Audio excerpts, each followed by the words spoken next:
Mañana no es el único tema que tenemos encima de la mesa. Lorenzo Ramírez, muy buenos días. ¿Qué tal? Muy buenos días. Gran entrevista ahí con Marc Vidal, ¿eh? Yo no hago nada, Gran es todo entrevista. Marc, ¿eh? Está aquí con nosotros, te está escuchando Creo que además. lo de la soga verde va calando, va acabando. Si he convencido a Marc, yo creo que ya puedo convencer a cualquiera. Tú sí que eres un grande. Lorenzo, como está diciendo Marc, ¿qué está sucediendo con la agricultura y qué está sucediendo con los agricultores Bueno, franceses? ¿Cómo lo estás viendo? lo explica muy bien, ¿no? Primero Holanda, ¿no? Con aquel ministerio de nitrógeno, porque Holanda tiene un ministerio de nitrógeno, todo hay que decirlo, lo cual es verdaderamente alucinante. Luego los países del este, a raíz del tema de Ucrania.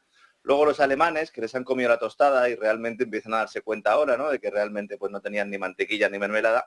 Y ahora pues Francia, ¿no? Y es verdad que el gobierno francés ha anunciado que no va a reducir las subvenciones a gasóleo agrícola, ha anunciado otras medidas para reducir las presiones financieras, administrativas. Se está focalizando todo aquí, pero esta no es la gran causa. Es decir, el problema de la agricultura y de la ganadería europea es que algunas élites aspiran a destruirla, ¿no? En el seno de la Unión Europea se intenta controlar esta revolución con dinero, esta revolución de los agricultores y ganaderos poniendo dinero encima de la mesa para así poder callarles la boca, que es una estrategia que, si nos fijamos, en mayor o menor medida ha sido la tónica general desde que fue creado el Club Comunitario. La política agrícola común, la PAC, precisamente es eso, es vamos a subvencionar a nuestros agricultores para de esta forma crear unas, además de forma conjunta con unas barreras arancelarias para que pues puedan competir y que puedan tener un producto atractivo. En realidad es justo lo contrario. Lo que han conseguido es que haya un desincentivo para que haya un aumento de la competitividad y ahora ese sector agrícola pues tiene serios problemas, ¿no? El problema es que por mucho dinero que se pueda poner sobre la mesa o prometer ponerlo, también habría que decirlo, lo cierto es que cada vez va a haber menos ayudas a repartir, sobre todo cuando Ucrania entre en la Unión Europea, junto con otros estados de los Balcanes occidentales a los que se quiere meter en la órbita otanista más que europeísta por lo civil o lo criminal, ¿no? Hay un informe de Bruselas que lo establece, que pone negro sobre blanco. La suma de los nuevos miembros al presupuesto actual, el famoso marco financiero plurianual, va a provocar importantes repercusiones en los actuales Estados miembros mediante un recorte de las subvenciones agrícolas de aproximadamente una quinta parte, según los cálculos de Bruselas. ¿Por qué? Pues porque aplicando las normas actuales a una unión ampliada, Ucrania podría recibir cerca de 100.000 millones de euros de la PAC, de la Política Agrícola Común, a lo largo de 7 años, cambio financiero que obligaría, evidentemente, a recortar las subvenciones agrarias a los actuales Estados miembros en un 20% por hectárea. Estamos hablando en los próximos 10 años. No digo la reforma de la PAC que se está llevando a cabo ahora, sino la que se va a llevar a cabo cuando se produzca esa ampliación, ¿no? Una repercusión de Ucrania en el régimen de subvenciones agrícolas, que sería la más significativa, aunque no única, sería el mayor beneficiario del bloque. Estaríamos hablando de cerca de 40 millones de hectáreas de superficie agrícola utilizada y se desplazaría a Francia al segundo lugar. Ucrania sería la primera potencia agrícola, beneficiando ¿a quién? Pues a los mayores terratenientes de Ucrania. ¿Quiénes son ahora mismo los mayores terratenientes agrícolas de Ucrania? Los fondos de inversión que han aprovechado que el Pisuerga pasaba por Valladolid y han comprado en buenos casos, en buena medida, a precio de saldo unas tierras que están explotando ya, porque están exportando cereales sin aranceles y sin cumplir la normativa fitosanitaria europea, como bien comentabais antes, lo cual pues ha motivado la queja de los países del este, ¿no? Es un documento, el de la Secretaría del Consejo de la Unión Europea, que permanece oculto, a pesar de que lo publicó Financial Times. Ya sabe, José Antonio, que la mayor parte de las informaciones que damos no es que tengamos que investigar mucho, simplemente atendiendo a las fuentes que todos tenemos acceso, y al final pues se trata de que todos los Estados miembros van a pagar más y van a recibir menos de ese presupuesto, lo cual va a aumentar los problemas agrícolas y va a provocar también un aumento de los impuestos y un aumento de las emisiones de deuda. Esos eurobonos que algunos siguen diciendo que no existen, 8.000 millones se emitieron el pasado viernes para aquellos que dicen que no existe, ¿no? Y luego es importante que tengamos en cuenta que esto se utiliza también para acabar con el fin de las soberanías nacionales en la Unión Europea. En materia monetaria, evidentemente, no tenemos soberanía, está el Banco Central Europeo, pero en materia fiscal igual. El caso de Hungría yo creo que es muy claro, ¿no? Si no pasas por el aro, que te digamos, te retiramos la financiación. Esta es la Europa Next Gen, esta es la Europa de los eurobonos, esta es la Europa de la deuda para controlar gobiernos díscolos. Y luego tenemos el otro elemento, el del Pacto Verde Europeo, el llamado así, que es una ramificación de la Agenda 2030, que bajo la excusa de reducir las emisiones, lo que se hace es desproteger al agricultor para ir concentrando cada vez más el control de la producción de alimentos dependientes de energía para regar, el gasoil para los tractores, etcétera, etcétera, en manos de unos pocos que además reducen competencia. Y esto es lo más antimercado que hay. Además, no hay que olvidar que las explotaciones pequeñas agrícolas son precisamente las que han garantizado el respeto a la naturaleza porque era de ello de lo que comían, ¿no?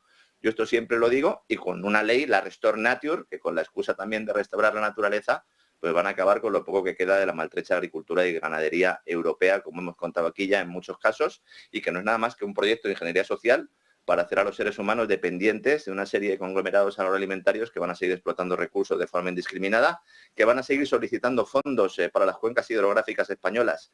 Como dicen los señores de Acuiuris, no es sequía, es saqueo.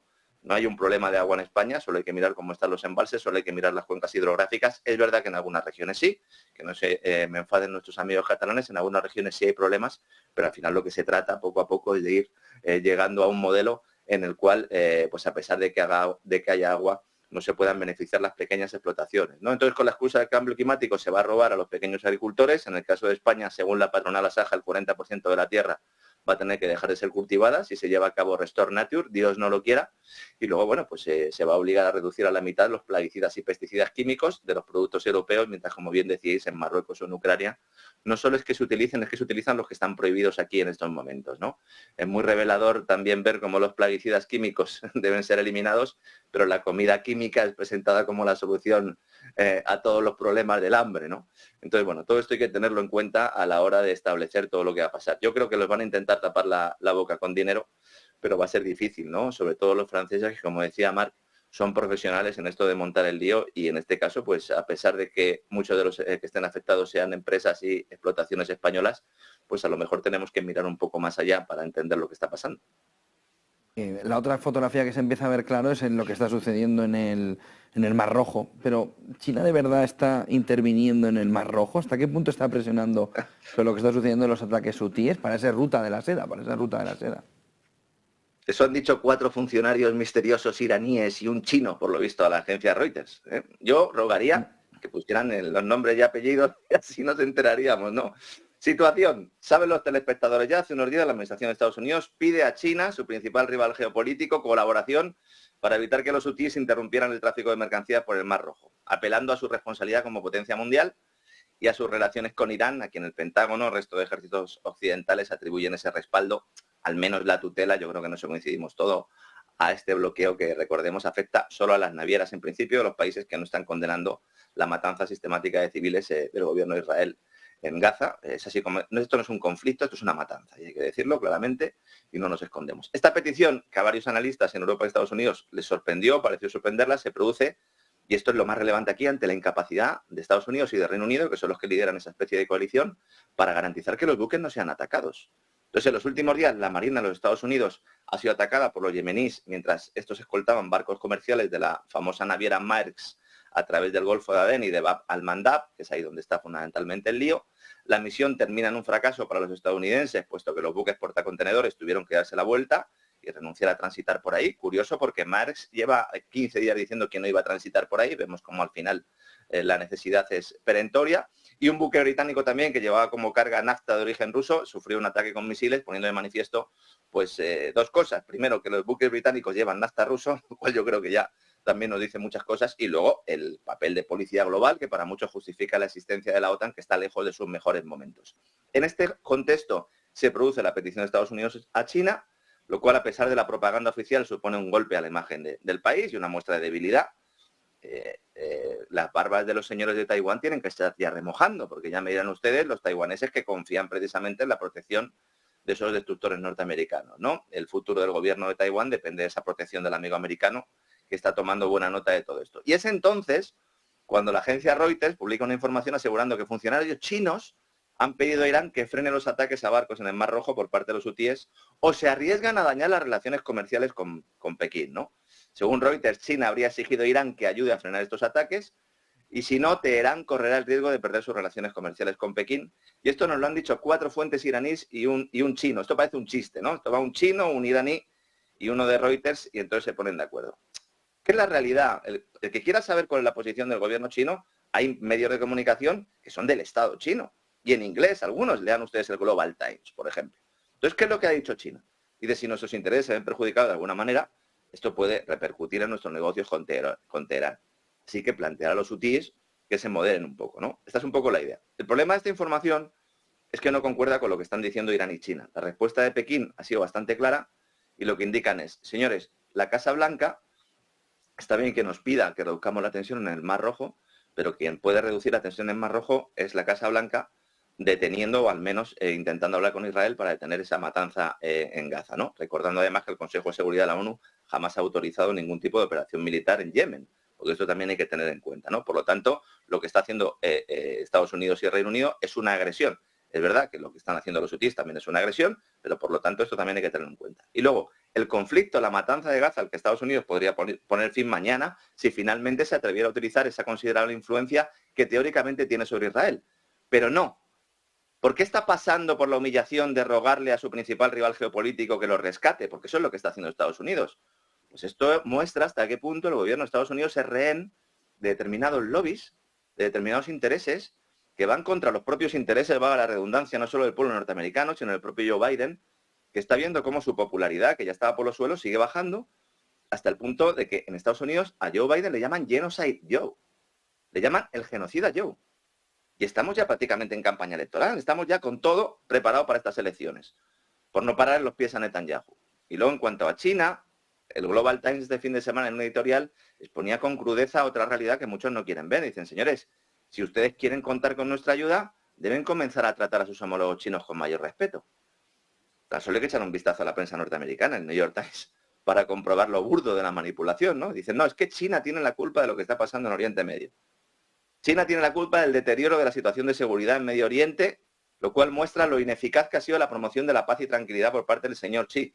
Cuidado, porque la idea de China era que la ruta de la seda, la franja de la ruta, se edificara sin que hubiera guerras. De hecho, la mayor amenaza contra esa expansión imperialista económica, si queremos llamarlo así, o de infraestructura china, es que haya guerras. Por eso sentó en la misma mesa Irán y Arabia Saudí, por eso ha intentado incluso acercar puentes entre Irán e Israel utilizando Arabia Saudí, y todo esto pues estalla después de aquel fatídico ataque del 7 de octubre, que todavía hay que seguir investigando, porque el papel de la inteligencia israelí queda en entredicho y ha servido a Netanyahu pues para salvar una situación, un match ball muy importante. No olvidemos que Netanyahu fundamentalmente lo que había hecho había sido pues dar un golpe de Estado y promover una serie de reformas judiciales para evitar que se descubrieran o que se persiguieran casos de corrupción que en muchos casos también implican empresas norteamericanas, ¿no?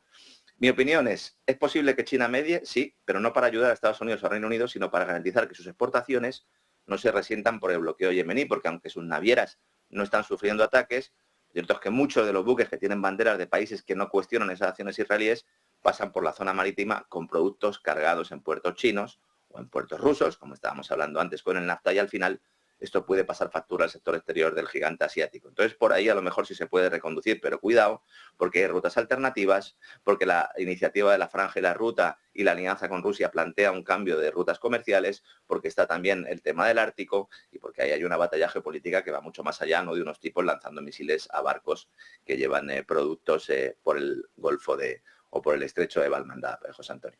El problema migratorio en Estados Unidos que también le surge a Biden, sobre todo en esa revolución de Texas, pero también otros estados que ya le han dicho que estarían incumpliendo con esas medidas migratorias que está eliminando la Constitución, por lo que tiene un lío descomunal a 10 meses también, no solo por Oriente Medio, sino por el problema migratorio, ¿no?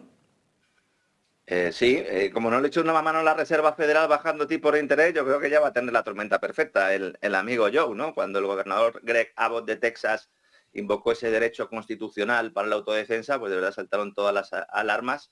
En principio él tiene derecho a movilizar la Guardia Nacional, desplegar cualquier medio para prevenir esa llegada descontrolada de inmigrantes al estado de Texas.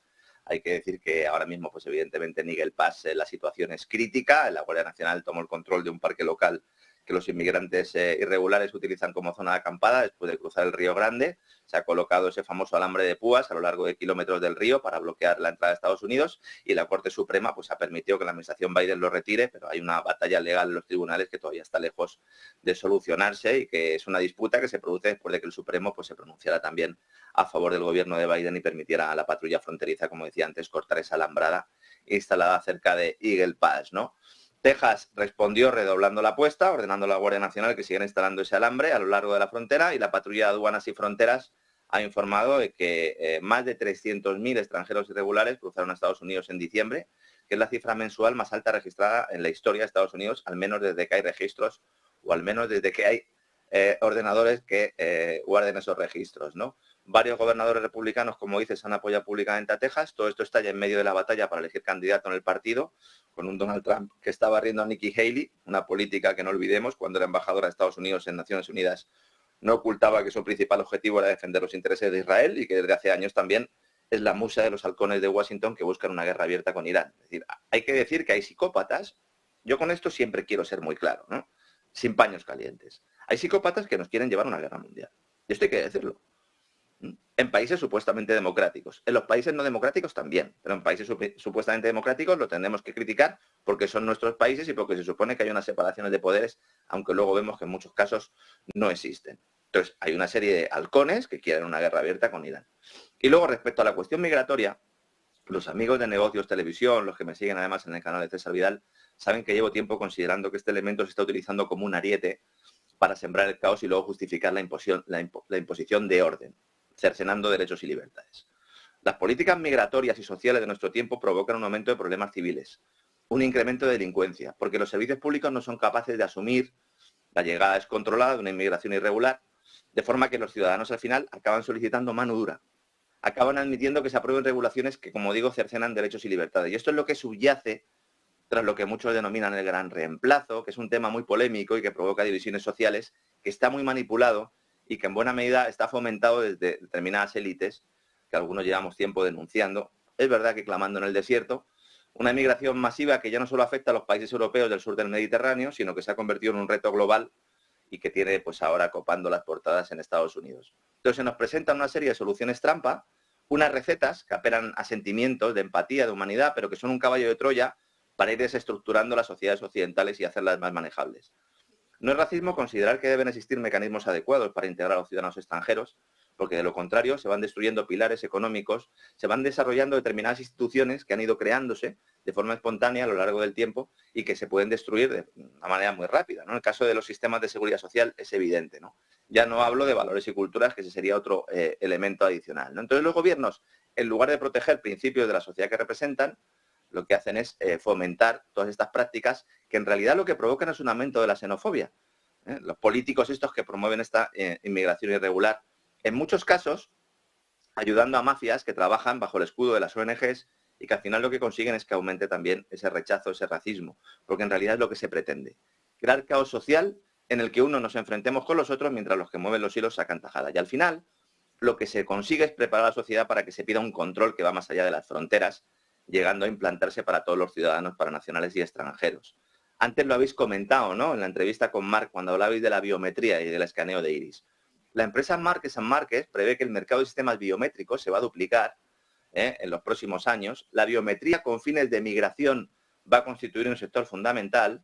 Se habla ya del sector de las fronteras inteligentes, utilizando una gran variedad de tecnologías, entre ellas esa biometría con detectores de huellas dactilares, reconocimiento de iris, inteligencia artificial, rastreo de teléfonos, redes sociales. Y el objetivo es ir acelerando ese proceso de ingreso para los ciudadanos nacionales y otros viajeros que se consideran aceptables y detener o deportar a migrantes no deseados a través del uso de estos sistemas bastante sofisticados. Porque ese es el plan. Va a llegar un momento en el que nos dirán que la solución pasa por marcar a los inmigrantes ilegales como si fueran animales, mostrando que en realidad son ellos los racistas, que no los consideran ni siquiera personas, y pidiéndonos a los ciudadanos de Europa y Estados Unidos que también nos marquemos en esa granja humana con esa tecnología biométrica para poder tener acceso a los derechos y a los servicios sociales. Ese es el diabólico camino que tenemos que denunciar y es el diabólico camino que nos están planteando y que subyace, ¿no? detrás de toda esta polémica, José Antonio. Nos dejamos, si quieres, para el miércoles, que vamos un pelín largos, toda esa fotografía de la EPA y de lo que está sucediendo con el paro en España, ¿te parece? Muy bien, perfecto, estupendo. Un fuerte abrazo para todos. Ahí hay tela, importante. Bueno, ahí sobre todo lo que son mentiras, básicamente, pero sí. España destruye empleo, señora Yolanda Díaz. Aunque no le guste. ¿Sabes que ahora nos dice?